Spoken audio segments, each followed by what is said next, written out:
It's time now for Countywide, a special presentation of Yavapai Broadcasting News. Join Paul David and Kyle Benedict as they talk with our community's leaders, newsmakers, and people in the know. You'll hear about the hot topics that affect all our lives in Yavapai County. And now here's today's Countywide. Hello, welcome to Countywide. I'm Kyle Benedict. Today we're talking about schools and kind of the school system here in Yavapai County, and I'm joined with Yavapai County School Superintendent Tim Carter. Thank you for being here, Tim. Good morning. So in July, just kind of diving right into it, a lot to cover here in a short time, a judge ruled that the state owes public school money for lack of funding, I guess, from the recession. Can you tell me a little about what happened there and how much money we're talking about here? Certainly, and it is definitely a big issue for school districts and charter schools in Arizona.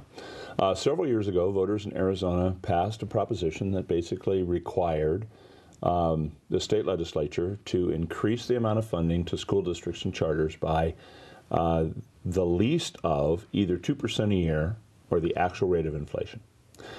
And for the first couple of years, the state legislature did that, and then we got into some pretty difficult economic times. And so the state legislature decided that instead of increasing the inflation factor for the entire budget, they would only increase it for the transportation piece, which is really the smallest part of a school district budget. And for some districts that don't provide transportation, it doesn't impact them at all. So a group of school districts and several of what we refer to as the alphabet groups, in this case the Arizona School Boards Association, said that's not legal. That's not what the voters had in mind. That's not what the initiative required, and it's a voter-approved initiative, and you need to do what the voters told you to do, which is fund inflation across the board for school districts to one of those two levels. That ultimately went to trial. The judge ruled in the favor of the school districts, and the judge has now established a baseline of $317 million as the amount for this year of inflation that would have to be paid. And that will be the baseline from here forward. The thing that is still very active in the courts, and the actual case is called Cave Creek versus Ducey, Cave Creek School District versus Doug Ducey, who at the time was the state treasurer, is do we then go back and have the state pay for all of those revenues and the interest on that revenue that schools did not receive? And that is in the billions with a B. That would have a huge and negative impact on the state budget if the court were to rule in that manner. So the state legislature is watching it. Obviously, school folks and citizens are watching it. The court right now has agreed to allow the parties to have mediation.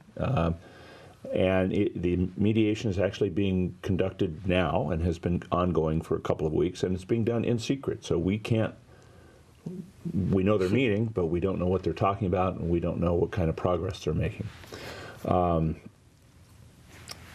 Many folks in the school business are hoping that we have a resolution before the legislature adjourns, so the legislature can deal with it this year.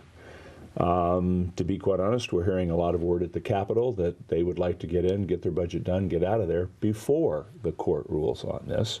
So it's something that would either have to be dealt with in a special session, probably this summer, or potentially even next year, which would be January sometime. Now that money that the schools are going to be receiving, what's that going to go towards, and how are the students going to benefit from that? Great question. We don't know that. What school districts are hoping is that you simply take that $317 million, you divide it by about 1 million students in Arizona, and that would be about $317 per student. And the districts would simply receive those dollars, and the local governing board would be able to determine where those dollars go. Does it go into salary? Does it go into programs? Do we add classes, reduce class size? Do we use it for capital? I mean, the district would be able to use it however they want it. But the legislature isn't bound by that. The legislature could say, we're going to give it to you and you can only use it for technology, or you have to use so much for technology, so much for capital, so much for M&O, and we really don't know. So the legislature will kind of tell the schools what the funding is for? Absolutely, and the mechanism in which those dollars can be spent. Now, switching gears a little bit, kind of localizing that here to the Prescott Unified School District, is that a reason for the closure of 2 schools? Absolutely. Can you tell me what schools those are exactly? Prescott Unified School District has decided to close Miller Valley Elementary School, which is one of the older schools. It's in 5 Points across from the hospital in Prescott, and Washington, which is another historic school that's across from the Hacienda Hotel and the jail in downtown Prescott. Prescott Unified found themselves in a situation last year where they realized they were going to be down this fiscal year about $2 million. And in fact, that's exactly what happened. And they were down that much in their budget for 2 reasons. One, the overall lack of funding to school districts, but probably in their case, more importantly, the fact that their student count, what we call ADM, average daily membership, was reduced because they have had declining enrollment for some time, and there was a new charter school that opened in Prescott that took quite a number of their students. So they were down by about 200 students. So that resulted in losses of about $2 million. They started having meetings last year to talk with the community and parents about how they would be able to offset that. They tried an override, which was not successful. They basically looked at all sorts of options, going to a 4-day week, for example. And the board ultimately settled, after several public comment periods, in closing those 2 schools. And it was controversial. It always is when you're closing schools. And then from a parental standpoint, the bigger issue was not that you're closing my school, even though that was a problem, but where is my child going to go to school now? And what are the boundaries going to be, and where can I send my child?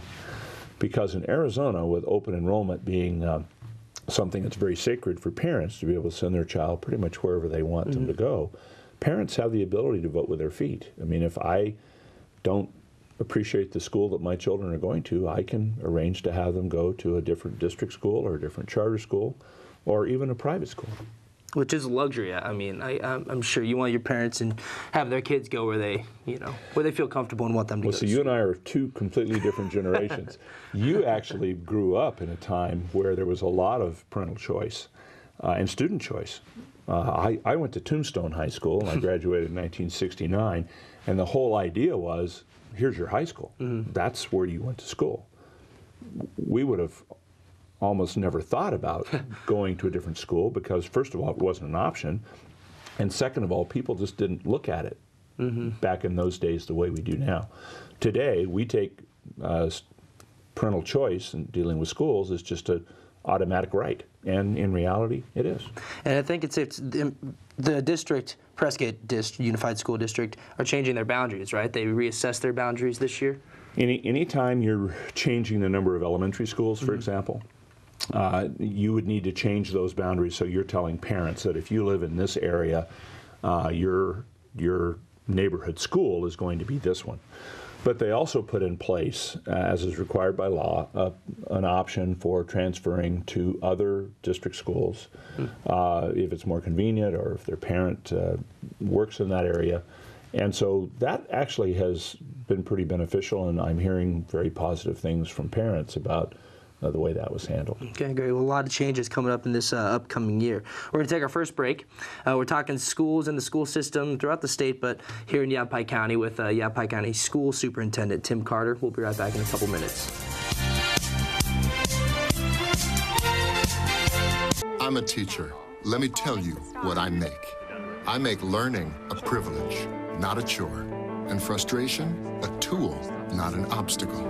I make working hard seem easy and giving up impossible. I make an old subject feel like a fresh thought and unconventional methods common. I'm a teacher. I make more.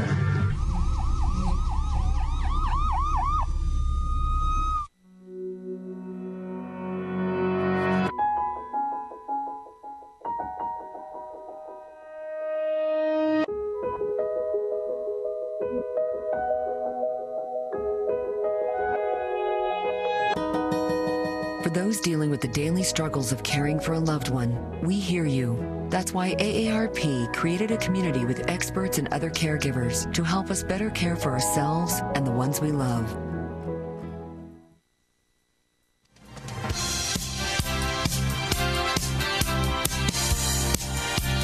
Welcome back to Countywide. I'm Kyle Benedict. We're talking about schools here in Yavapai County with Yavapai County School Superintendent Tim Carter. I guess next thing I wanted to ask you about is just kind of get your thoughts on the new Superintendent of Public Instruction, Diane Douglas, and kind of what we're going to see out of her, what you think we're going to see out of her versus John Huppenthal. Well, if it's okay, let's start with John Huppenthal. Okay. I've known him for years. He was a city councilman in Chandler when I first met him. He became a legislator and then became the chairman of the Senate Education Committee, and I worked with him for about 6 years in that role. Superintendent Huppenthal was kind of new to the administrative function when he became superintendent, but he knew the education piece and he knew the legislative piece and the budget piece. And he was always very inclusive. We didn't always agree on everything, but he would always listen, and he really wanted to have that kind of feedback. I have never met Diane Douglas. I'm a conservative Republican, and I'm actively engaged in statewide issues, and I've never met her. We invited her during the campaign on 3 different occasions to come to events that we were hosting.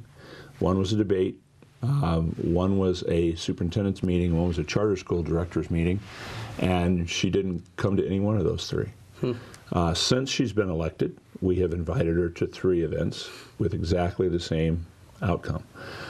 I'm not sure why that is, but we would love to have an opportunity to meet with her and talk with her. What we heard before the campaign is very different than what we're seeing now, but we knew that was going to happen. Because before the campaign, we are only aware that she had one issue, is that she did not like Common Core and wanted it to go away. And she was very consistent in that message.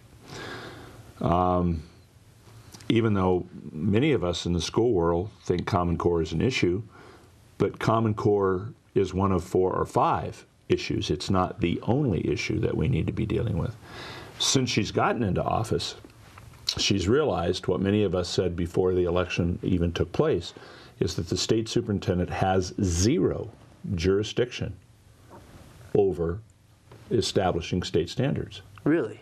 That is what the state legislature does, and that is specifically, if you read the Constitution and the Title 15, which is the Arizona statute, it specifically gives the ability to establish standards to the State Board of Education.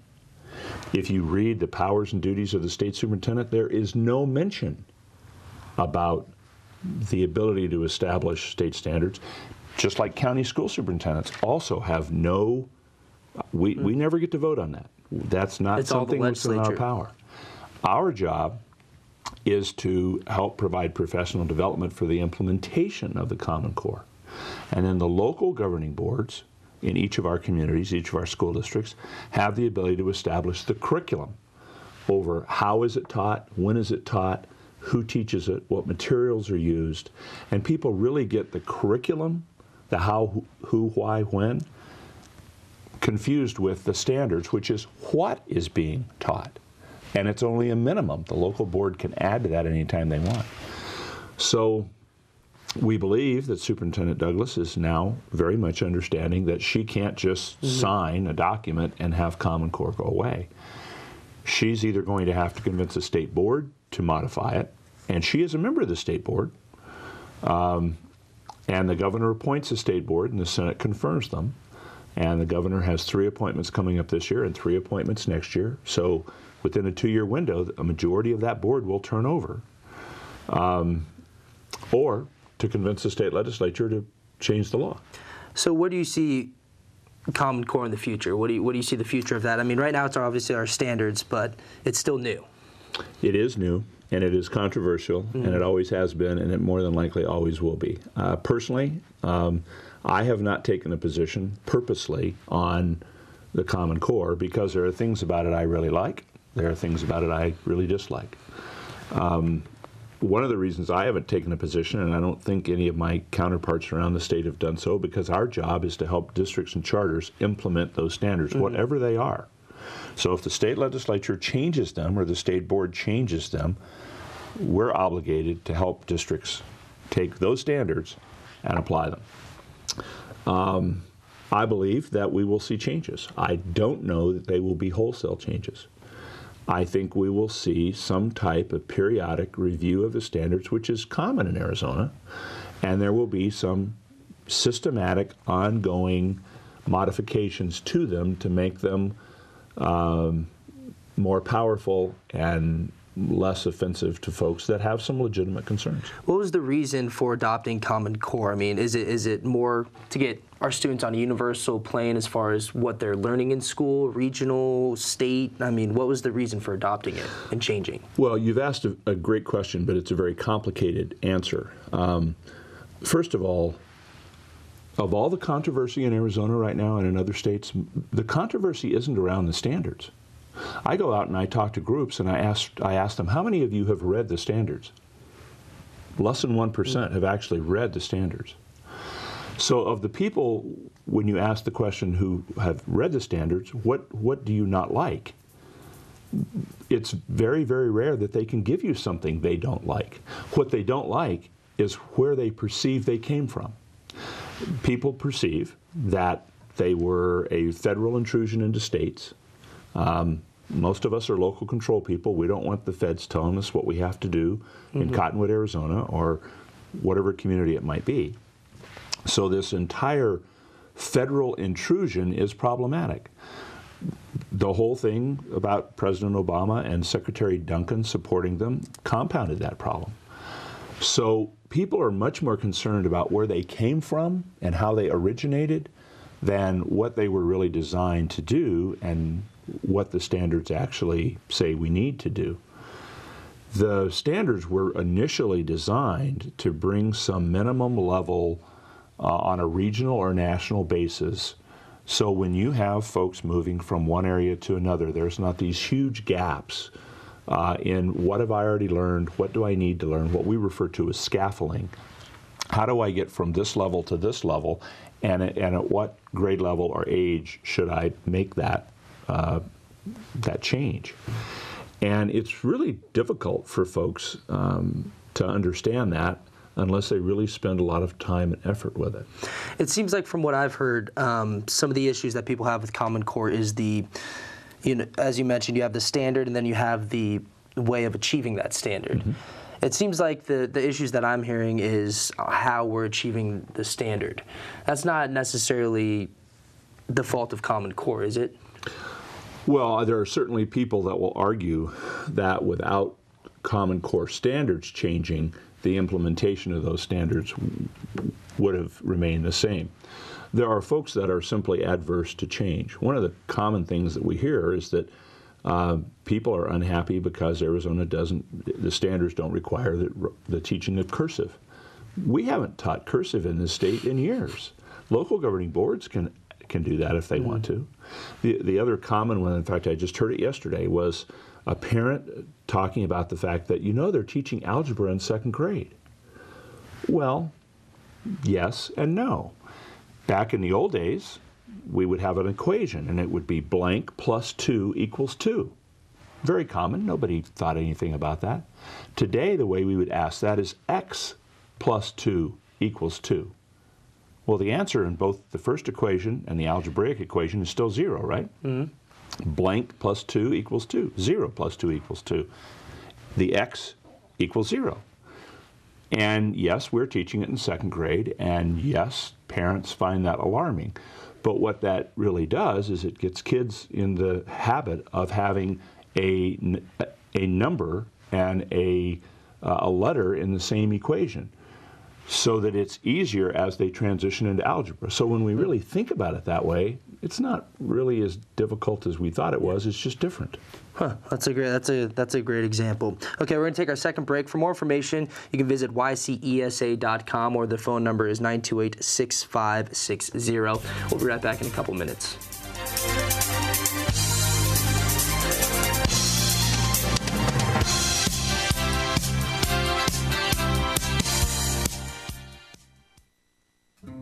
witnessed him have 2 heart attacks in ICU. He went through seizures. We'd much rather have Aaron like this than dead. A lot of parents don't have that luxury. He can't talk. He can't walk. This is a condition Aaron will live with for the rest of his life because he abused prescription pills.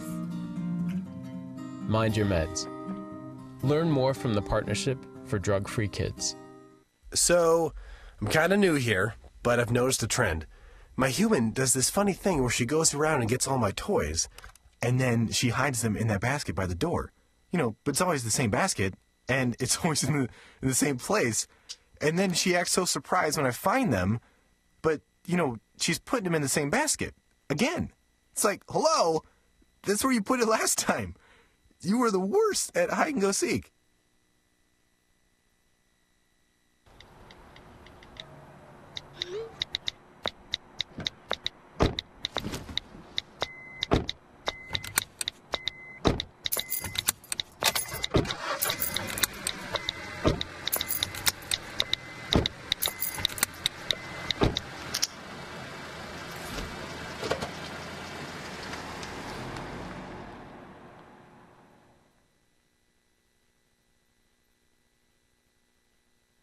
Okay, so what would you bring to my company? What do you need? I need problem-solving skills. I got through high school without a car, a phone, or a computer. No college degree, though. Not yet, but life's taught me a lot, and I'm ready for more. Well, you're not the typical kind of candidate that I hire. But you are exactly what I'm looking for. Your company could be missing out on the candidates it needs most. Learn how to find a great pool of untapped talent at gradsoflife.org.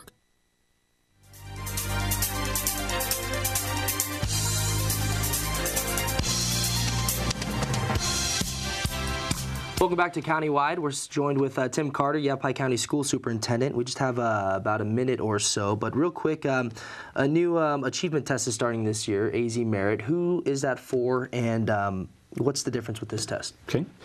Well, AZ Merit was approved by the State Board of Education, so that is going to be used this semester, actually. The high school students will see it in a very different form, and the fact that it's now going to be an end-of-course test, and so the idea of the single test that would determine whether you graduate or not has gone away. And really what it is designed to do is to measure the new standards. If we have a new set of standards, the old test obviously doesn't measure those standards. Mm-hmm. So with new standards, you really need a new assessment to measure those. It's also quite controversial for much the same reason as Common Core is. But as of right now, that's the set of standards and the assessment that we're going to put in place. Okay, great. And that's starting this year for the first time. Well, we're out of time. Thank you for joining me. You're very so welcome. Much. It was great. And for more information, again, the website, ycesa.com, the phone number 928-925-6560. I'm Kyle Benedict. That's Countywide. I will talk to you next time.